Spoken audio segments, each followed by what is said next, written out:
going Sun Coast.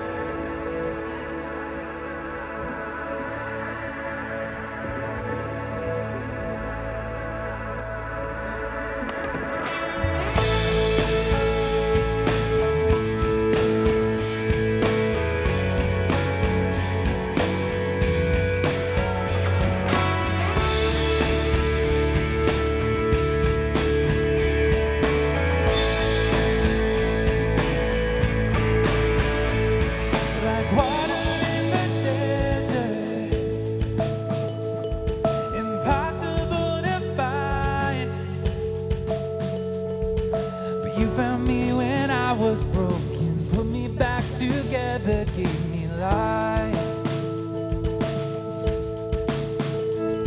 Like a flower in the concrete, so beautiful and rare. You gave me hope when I was empty, walked me through the fire, you were there.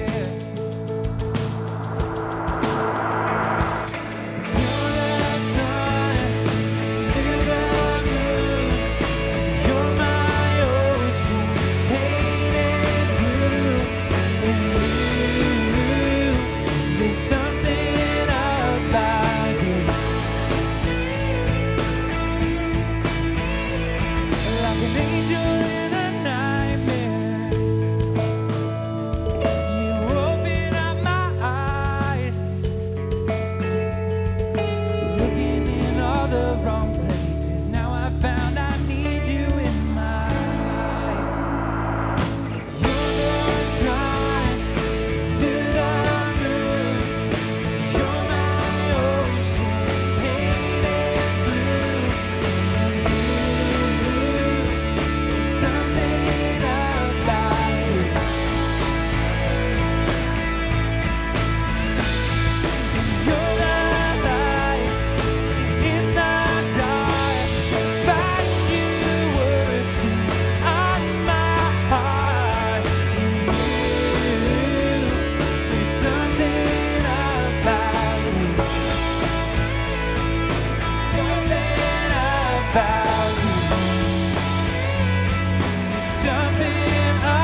sweet to my soul, and I'm swept away.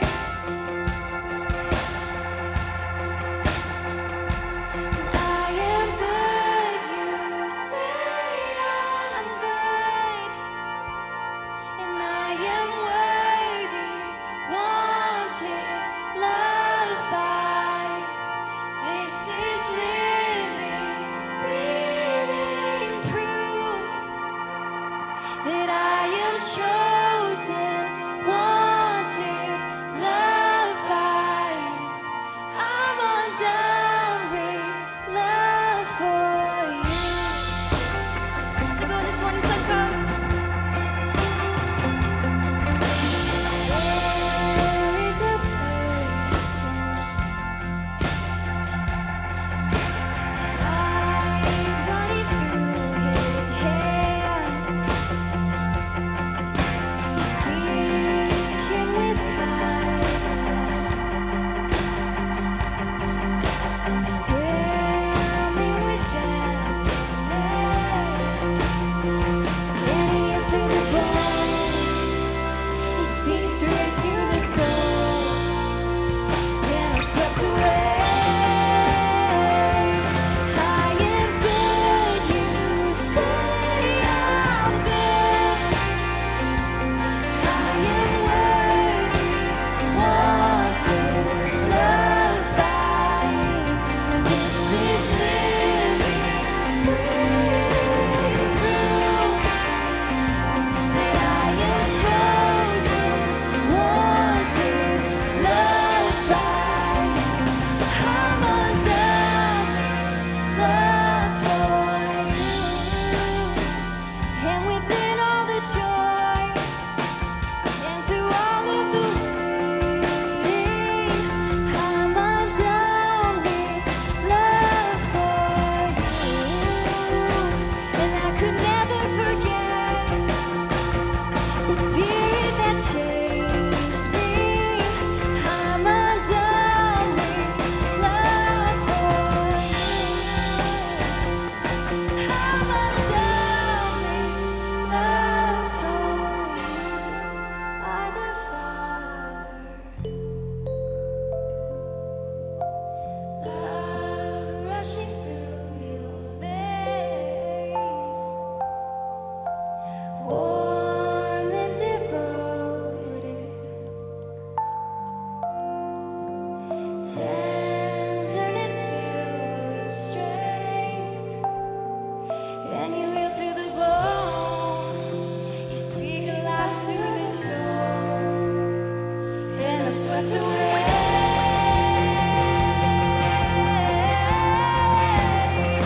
I'm swept away. I am good, you say I'm good, and I am worthy, wanted, loved by you. This is living, breathing proof that I am chosen, wanted, loved by you. I am good, you say I'm good. I am worthy, wanted, loved by you. This is living, breathing proof that I am chosen, wanted, loved by you. I am worthy, wanted, loved by you. I'm undone with love for you.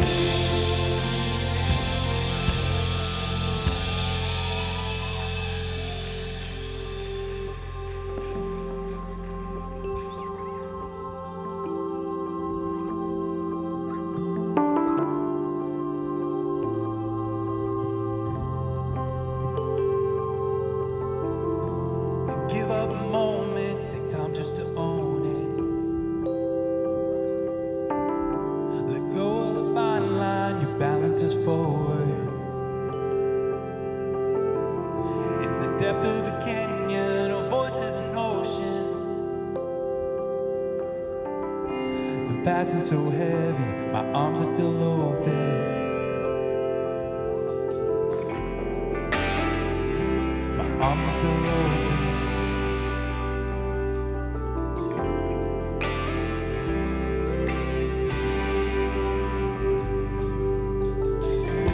If I'm gonna hold on to something so tightly, I want it to be you. Just open up your arms and hold. Just open up your arms and just open up your arms and hold.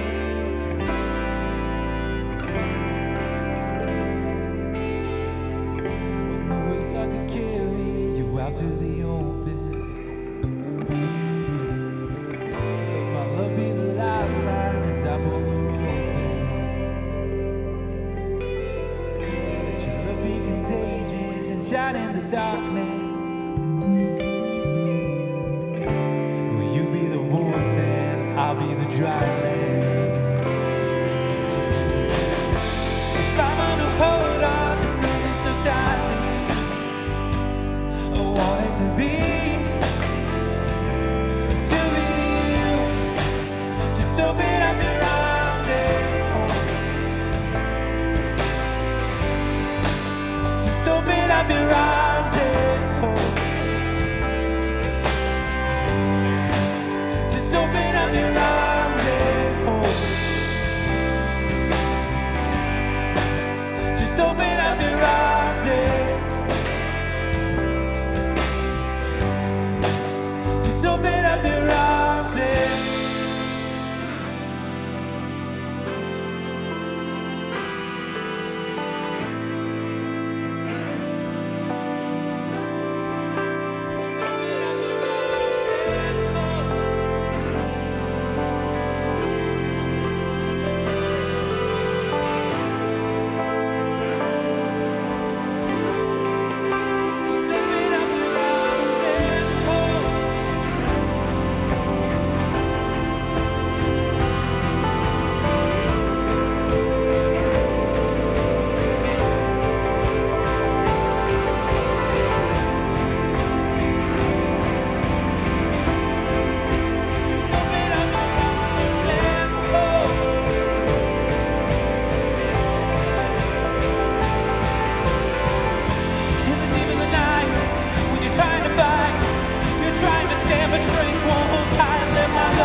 open up your arms and hold.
From your light, where could I hide? I'm hemmed within your precious thoughts. There's no hiding from your love.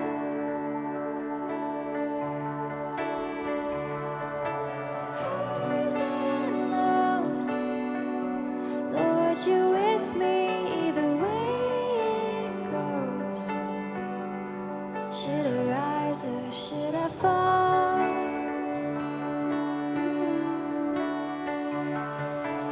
Even so,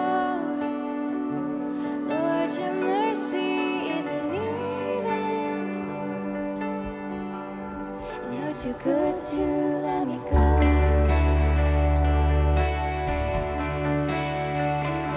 Should I dance on the heights or make my bed among the depths? Your mercy waits at every end. Like you planned it from the start. Should the dawn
more for you.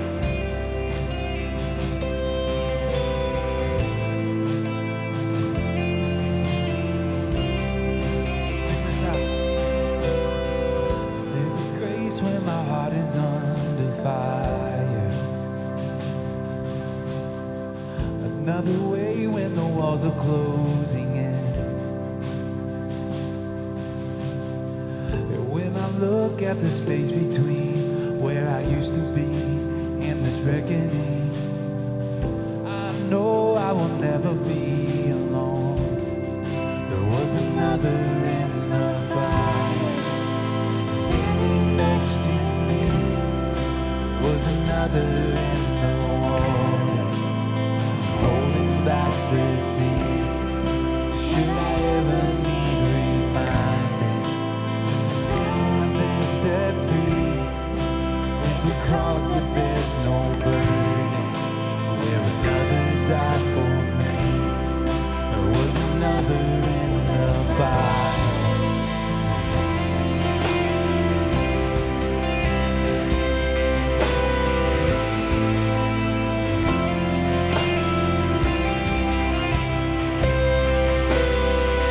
All my dead left for dead beneath the walls. I'm no longer a slave to my sin anymore. Should I fall in the space between what remains of me and this reckoning? Either way, I walk out in the things of this world. And I know I will never be alone. Come on, there's another in the fire, standing next to me. There's another in the waters, holding back the sea. Should I ever need reminding, the power set me free. There's a grave that holds nobody. Now the power lives in me. There's another in the fire. Oh, there is another in the fire. Oh, there is another in the fire. Oh, there is another in the fire. Oh, I can see the light in the darkness as the darkness bows to earth. I can hear the roar in the heavens as the space between us there. I can feel the ground shake beneath us as the prison walls cave in. Nothing stands between us. Nothing stands between us.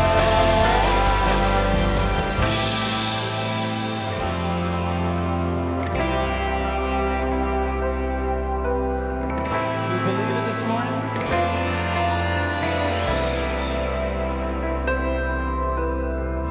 There is no other name than the name that is Jesus. He who was and still is and will be through it all.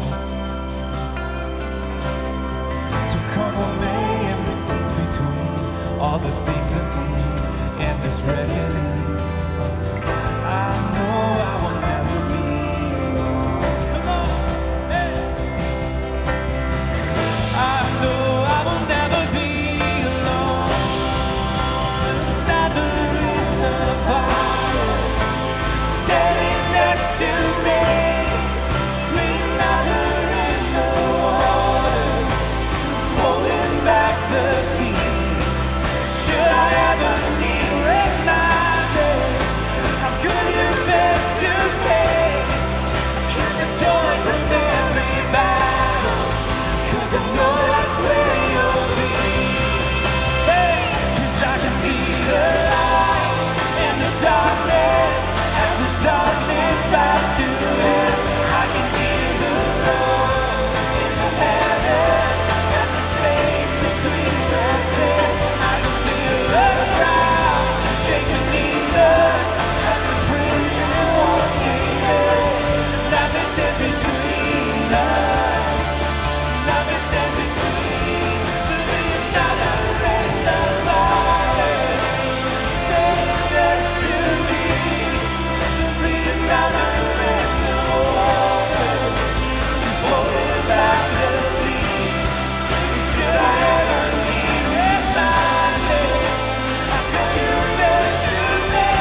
joy come every battle, 'cause I know that's where you'll be. I'll count the joy come every battle, 'cause I know that's where you'll be. I'll count the joy come every battle, 'cause I know that's where you'll be. Thank you guys for singing out with us. Enjoy the rest of the service.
I got to take it off of mute. That's my bad.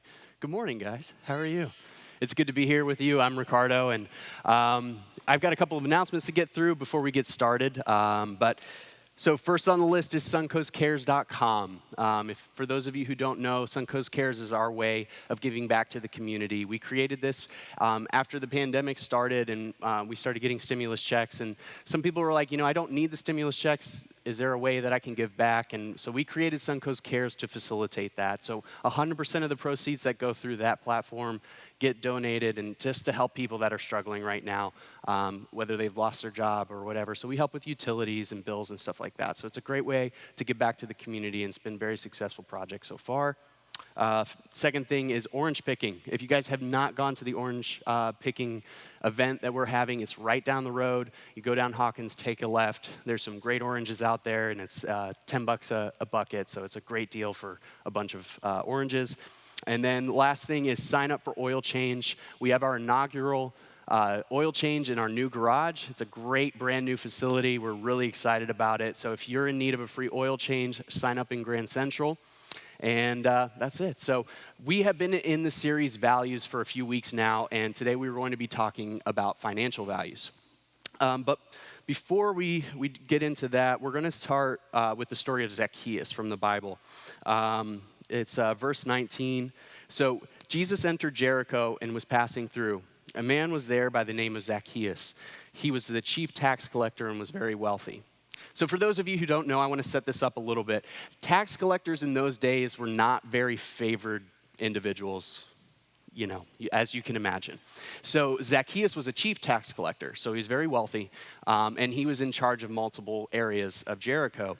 So Zacchaeus, being a Jew, Jericho mainly made up of Jewish people, he's taking taxes for the Roman Empire. So the Roman Empire was, not the nicest to the Jewish people. So he was working on behalf of the Roman Empire. So not a very liked guy in Jericho to begin with. And then they were known as very corrupt individuals. So, say you owed $10 to the Roman Empire, he would collect 12 and pocket the 2. And that's mainly how they got their wealth. So that sets up Zacchaeus just a little bit. So he wanted to see who Jesus was, but because he was short, he could not see over the crowd. So he ran ahead and climbed a sycamore tree to see him, since Jesus was coming that way. Anybody know that song from Sunday school, Zacchaeus? Raise your hand. Anybody? Wee Little Man? Okay, we got a couple. All right, last service, nobody knew. So when Jesus reached the spot, he looked up and said to Zacchaeus, "Zacchaeus, come down immediately. I must stay at your house today." So he came down at once and welcomed him gladly. As the people saw this, he began to mutter, "He has gone to be a guest of a sinner." But Zacchaeus stood up and said to the Lord, "Look, Lord, here now I give half of my possessions to the poor, and if I have cheated anyone out of anything, I will pay back 4 times the amount. Jesus said to him, today salvation has come to this house because this man too is the son of Abraham. I love this story of Zacchaeus because the minute he meets Jesus, he encounters this man, he has this paradigm shift of what's important in life. So as we're talking about values, I'm going to bring out a friend of mine. His name is Josh, but let me introduce him just a little bit. I first met Josh actually here at Suncoast. He was volunteering, and we instantly connected. He has this very positive energy about him, and we've been friends ever since. It's been 7 or 8 years now, and he's just a very close friend. And one of my favorite things to do is just call him, and we just talk finances, life, and theology, as we like to debate a lot of that stuff as well. So he's one of my closest friends, and would you help me welcome him to the stage, Josh Blank.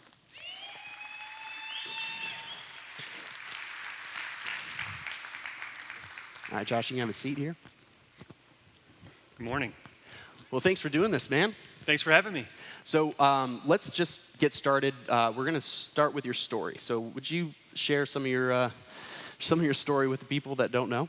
Yeah, absolutely. So the background goes, I kind of grew up in the western suburbs of Chicago, and also in like a Western culture where, today I think we're all strivers. I think people don't even realize we're doing this. And I grew up in a culture where both of my parents are firstborns, so they're very dominant. They were dominant within their families, and then within our little family unit, they just kind of had a work ethic and a striving. And there's good parts of that, of course. You don't want to be lethargic or lazy.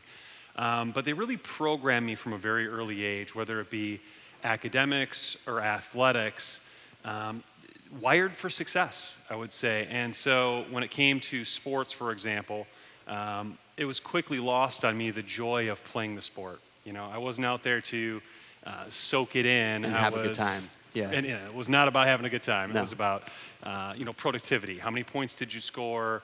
How many minutes did you play? How valuable you are to the team? And what was lost was the joy of doing the activity. And this happens to a lot of people, and it certainly happened to me. And I will say with regard to my dad, he's really bad at the alphabet because academically he would say, C's are F's. And I'm like, what do you mean C's are F's? So if you got a C, it was like you're a failure. Really? Yeah, that's pretty good. It's intense. So, if there was a name minus involved, what's this minus business? I think he kind of was joking, but there was some seriousness. There's some truth in there, right? There's some truth to that joke. So with regard to athletics and academics, it was just a programming, and it was just the end is the goal and the means are lost. And so that really formulates this process or a checklist where everything's about checking these boxes. And so, the story goes, you get good grades to get into good university, to get a good job. Right. And so I hook, line, and sinkered that, right? I believed that wholeheartedly. I got into the best university I could get into, make the dean's list, do these things, graduate from the best school within the university. I'm transferring and moving my way up. And it was all about this climb. Right. Right? And we talked about this before, where the climb, you get to a pinnacle in life, and then you look over and you're like, oh, there's a bigger mountain over there. We got to go climb that next. Right. And so for me, with these things, whether it be the university, sports, whatever, it was always a process of unending improvement. And so there's a downside to that. And so after I graduated from the University of Illinois, what do you do next, right? So you're a numbers guy, you're a striver, you're driving, you're trying to push forward. Well, now you got to go attack the corporate world. Right. And so being a numbers guy and being a finance person, where do you work? You work at a bank, right? They get the money. Right. So I got into banking, and I was a commercial underwriter. And I remember this job. What is that? What do you do there? You do long division all day long. Sounds terrible. It's not for everybody. It's like my worst nightmare. I cannot picture you liking this job. No, I would not. So sitting in the basement of a bank because they ran out of room on the main floor, so they put the young guy in the basement. Totally not legal. You can't do this, right? No window, no air conditioning. I'm like, what is going? How did I end up here, right? Right. Yeah, I'm sure you had this moment of I've worked so hard, got good grades, and then this is where I end up. It was humbling to say the least. For sure. Right? And I knew what they thought of me, and so I had a similar feeling back towards them. Right. And I wanted to get out of the corporate world. I wanted to get out of banking. I wanted to get out of, going to meetings about meetings, you know? And so pretty quickly I started looking around and taking a kind of a temperature and a gauge of what else was out there. And I had some friends who were, in the real estate business and kind of more affiliated with that type of an industry. And I had a bent towards that as well. And so I started doing kind of like nights and weekends. You young guys call it like a side hustle. Side hustle. So my side hustle was real estate.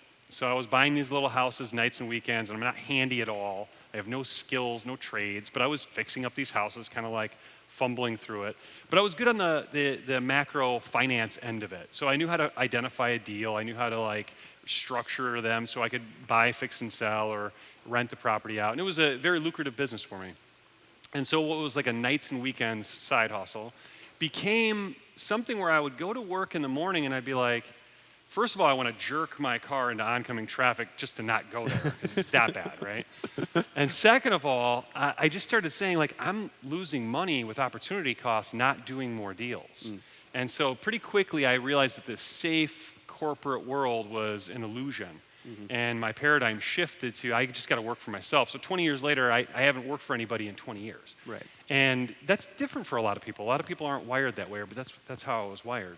So when you set off on this journey, you're saying, I'm going to go where the money is. Right. What was the goal in mind when you first started?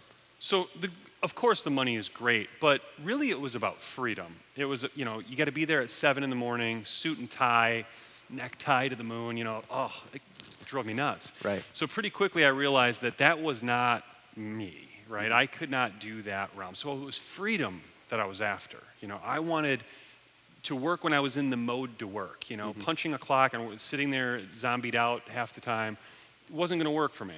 So it was freedom that was originally the precipice of I've got to get, the pain point was such a lack of freedom. They're micromanaging every second of every minute of every day. Freedom drove me to quit that job. And I remember when I quit, they thought I was crazy. Right. You fast forward and things really took off. You take that same kind of like striving effort and you jam it into something that's your own, you're going to take yourself to the next level. And I did that. And so quickly into my real estate ventures, I was making more money in a month than I was making in an entire year. Right. So my paradigm shifted and it was like, wow. So in my 20s, I was pretty successful, became a millionaire, became a multimillionaire. And the rule is when you have $1 million, what do? Travel the world? No, you make $2 million. Right. So it was it's just that achievement mindset coming back, like it's never enough. It's not about that goal, it's about the next goal, That's right. I mean, once you do it, your brain just goes, okay, now what? What do we do now? Right. And so it was constant achievement. And that was a theme throughout my life, achievement in academics and sports and then finances. And I was building a little empire. I had started collecting these houses, and I would remodel one home, then I'd do 2, and before you knew it, I was doing 10 a year, and then we got to the point where we were doing 100 homes a year. And so it was in the western suburbs of Chicago, that we were kind of known for, that's what we did. And so it was a company I owned, and we did really well with it, and the financial collapse of 2008 happens. And I didn't bat an eye. I mean, we kept sailing right through it. I had a lot of retained earnings. In some ways, it was enhanced what I was doing. But eventually, that tidal wave hit our community bank and blew up our world. And so I really had to go through a really hard process of unwinding that business. And that began the process of self-reflection. Sure. Because so much of my identity and my ego was wrapped up in the success, was wrapped up in my business. Right. So you were focusing more on the things that you could get as opposed to this initial idea of I just want to be free. Freedom was great, but it quickly transcended into trophies. I call them trophies. So you got the trophy McMansion house with more bedrooms. I'm one person. I had all these bedrooms that nobody slept in. Then you have the super car that you only drive once in a while. Then you have the other car. And then you have the super car. And then before you knew it, I have all these cars that I don't drive that much and this giant house that I work out of, but that's all I do. Right. And so it became this, these treasures that were fleeting. And I really had to do a look at myself when things outside of my control collapsed. And I had to look at, I couldn't control that change, right? I'm one person, I can't control the macro economy. It's like today, if you owned a restaurant, you didn't do anything wrong if you're out of business right now. Right. And so some of these things happen in the economy over and over and over again. We've seen this time and time again now. So I was wrapped up with my identity in the outward, and I really needed to connect back to the inward. And the guy who wanted that freedom was now the guy who was just kind of collecting toys and trophies. And it was a little bit silly, but I realized through the process that the things you own can end up owning you. And that was the case for me. Right. And so the transition began. I moved down to Siesta Key. We had a second home on Siesta Key. So I moved into the second home, and that was a humbling process. You know, you have big house, little house. And that was the start of a change, right? And so we lived in the house, and then I started kind of going back. I made a mistake. I started going back into the comeback. Well, now it became a comeback story for me. Right. Well, I failed, but now there's a comeback in me. And so it became, let's get a house on the water. Let's get a bigger house on the water. Bigger, better, bigger, better, bigger, better. And that was the theme again. And I started coming to the Suncoast. I was bumping into you really early. Ricardo works out in the morning at like 4 in the morning when everybody else is asleep. And I started going to the gym, and I'd see you there regularly. And Larry would always say that one of the tenets of Suncoast is we're a hospital, not a courtroom. And for me, that's been really true here. And so I kind of came limping in, having these scars, having these issues that kind of blew up in my life. And this really was a place where I could be wounded and not try to be the comeback kid. You know, I could come in here hurt. I could come in and connect to a friend or a pastor. I could call him at night, and he'd take the call. He'd actually do the things that you guys said you would do. Right. Or I would talk to you in the morning at the gym, and we'd talk about some of these hard things. I've been through a divorce. I've been through a business failure. And you guys actually were there in a way that I think a lot of churches claim that they are. But when push comes to shove, is it an authentic connection? And for Suncoast, it really was. So I found a church home in the middle of what I was trying to do, this reboot. And I really had to dig deep and realize that, you're not your car. You're not your house. You're not these things that we all strive for. And along that time, my theology was evolving and changing, which worked great with the conjunction of coming to Suncoast because you guys have some higher level theological thoughts. It's not just this unending list of checklists. Well, and it sounds like you had this massive paradigm shift when everything in life was in chaos. Yeah. Here you are, you're trying to figure out, how am I going to pay for this house? How am I going to support all these cars that we have? And you kind of rebuilt the thing that you tried to get away from in Chicago. Exactly. So during this paradigm shift, it sounds like you had a lot of traumatic things that happened within that. Yeah. So that brings us actually to our first point. Point number 1, the real values of life are not financial. So you have this paradigm shift of reprioritizing the value of life. And you're saying that you had some sort of theological paradigm shift as well. Absolutely. Just like I had what I would call an achievement theology. Just like I had an academic or athletic or financial checklist, I had the checklist theologically within my relationship with myself and God. And it boils down to, Christians don't swear. Christians don't drink. We don't, do these certain things that the quote-unquote world does. We only listen to Christian music. We only do this. Only Christian music. Right. Only Christian movies. And this, it wasn't sitting well with me after a while, Right. I know people who read the Bible every day, but they're nasty to everybody they come in contact with. Right. And that just rang really hollow for me. Sure. So, well, and I think it's something that Jesus kind of came in and was trying to dispel. We talk about the story of Zacchaeus. Zacchaeus to everybody in that community was not liked, and he was a sinner. Right. But those are the people that Jesus came to serve and to change the heart, because that's what he was concerned about. He was not concerned about these outwardly expression, performative religion. Look how good of a Christian I am because I read my Bible every day. Right. It's more about the heart. It's more about how has this changed you, and that's what he was concerned about. Absolutely, and that mirrored or demonstrated through the church is, my pastor is not like, well, shame on you, I heard this. And you guys as friends were not that way either. Right. You weren't keeping track or account of my Jesusing. How much Jesusing are you doing around town? Right. Are you fulfilling your duties? You guys were just, hey, here's a guy who's hurting, let me reach out and just be a friend. Yeah. And that is so much more important than keeping track of somebody's rights and wrongs. We're trying to tell them what they can eat, how they can live, the list of rules. Right. Like the Pharisees on the Sunday telling Jesus he can't perform miracles. You lose the love in the legality. Right. And so I grew up in a very legalistic type of church and, was very rules-based. And again, my theology was evolving. And, just like, why I'm a slave to these trophies, I became a slave to the tasks. And it never works for me anyway, right? Like we all know, I'm not like the most, I'm not a Boy Scout, right? So Yeah. the lists of do's and don'ts were tough for me anyway. And it just came to a point where it was no longer about that, and it became where it was about the heart for me. And that happened here at Suncoast. So That's amazing. as I was having this paradigm shift, as things were changing in my life, my children, I had a daughter, now I have a son as well, and they started becoming a little bit older, and I realized I had to do when you see the world through the eyes of your children, everything changes. And they don't care what car you're driving, they don't care where you live, they care about the time you spend with them. Absolutely.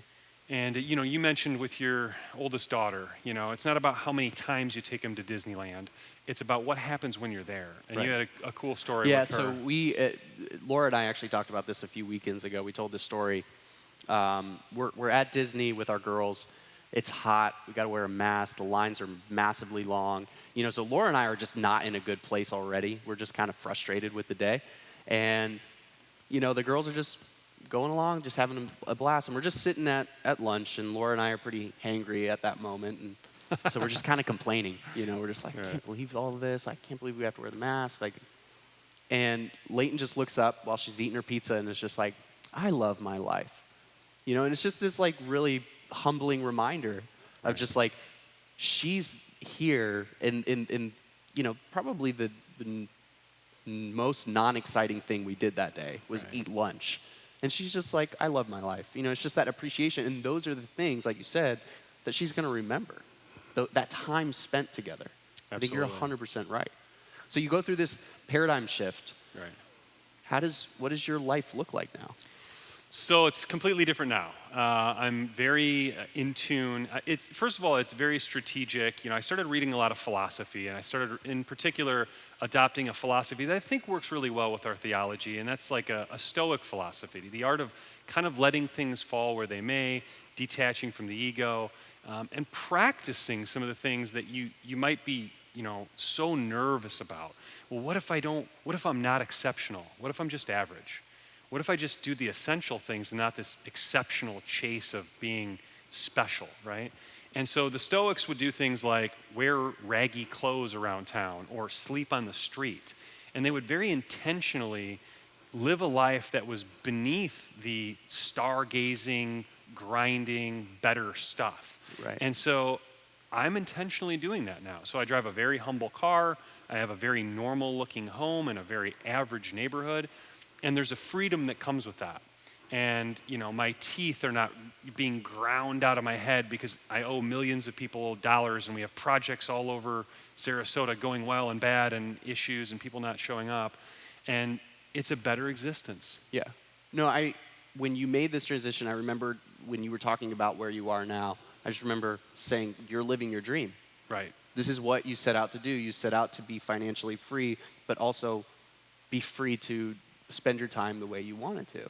That's exactly right. And I want to be very clear, I don't think you're saying, don't be goal-oriented, don't be financially successful. That's not the point of this talk. It's constantly, checking in with yourself of, okay, why am I doing this? Right. Is it for the ego? Is it for this personal trophy? Or is it because it's something that is adding value to my life and to my family's life? I have this constant thing that I talk about, and I know it's morbid, but I think about when I pass away and my family's at my funeral. When my girls are on the stage or the podium talking about me, it's not going to be about like, oh, well, he had this house or he drove this car. Like, they're going to talk about what kind of father I was, That's right. the time that we spent, maybe the story about Disney. I don't know. But like, those things are what is going to be important. And that's what it sounds like you're being very intentional with your kids even. Like, this legacy that you're trying to create and instill in them. Yeah, if you guys have seen the Tiger documentary, you see, the results of striving there can be a downside. So of course, achieving a goal is wonderful. But you don't want to be addicted to achieving goals, and that's what I was. Okay, let's make $1 million. Okay, let's make 2. Okay, where does this end? Right. And so to be able to connect now with my children, and I treat athletics very differently. We don't just do sport after sport after sport. I'm not taking my son from this game to that game. And we do. He's a sport kid, so we want to get involved. But it's about how do I speak to him when we're doing that? How do I talk to my daughter? Am I putting demands on them academically that are unrealistic or untenable? And what's the point behind it? So I'm questioning these things for them, and it's working. Like, I see a character in them developing, and that's what I want. I want the character traits for them, not the achievement. It's not about how many different leagues I can have them dominate in. Right. It's about this real connection, an authentic journey. And not so much the end, but the means by which we get there. Because we can get addicted to the end, which I was. And so, yes, goals are great. Achieving goals are wonderful. You want to do great things in life. But you don't want to be addicted to it. So that actually segues perfectly into our second point. It's my legacy is not determined by my net worth. Absolutely. So your net worth is not a bunch of ones and zeros in computer screen somewhere, right? It's the summation of how you've talked to people, how you treat people, the friendships and relationships that you have. That's your true net worth.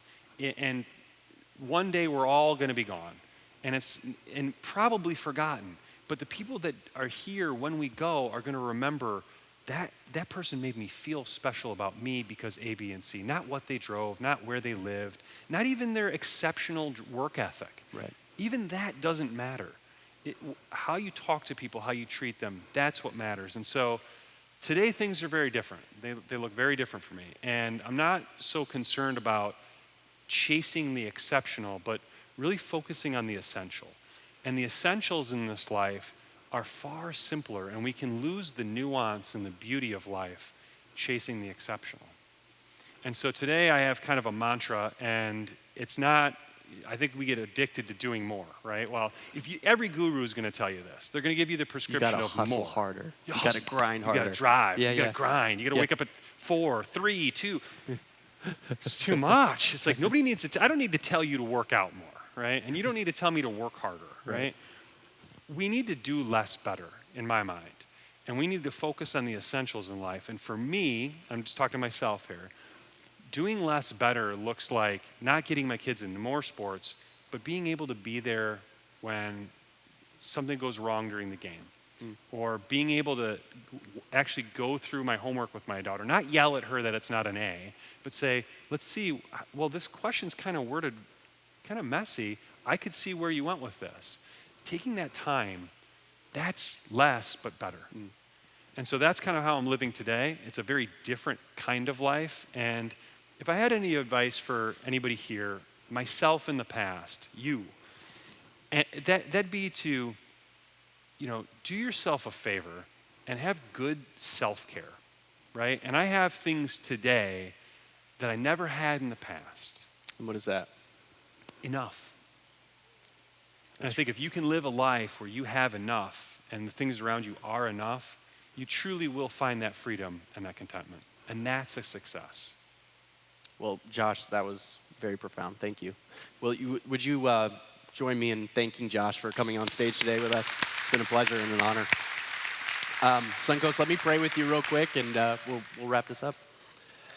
Father, as we're in this series on values and going through each week and just really setting these priorities on the different values of our life, thank you for this reminder of what's important.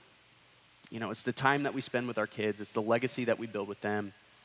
It's not about these financial trophies, but it's about truly living a life that you called us to live, and that's to treat people with love and grace.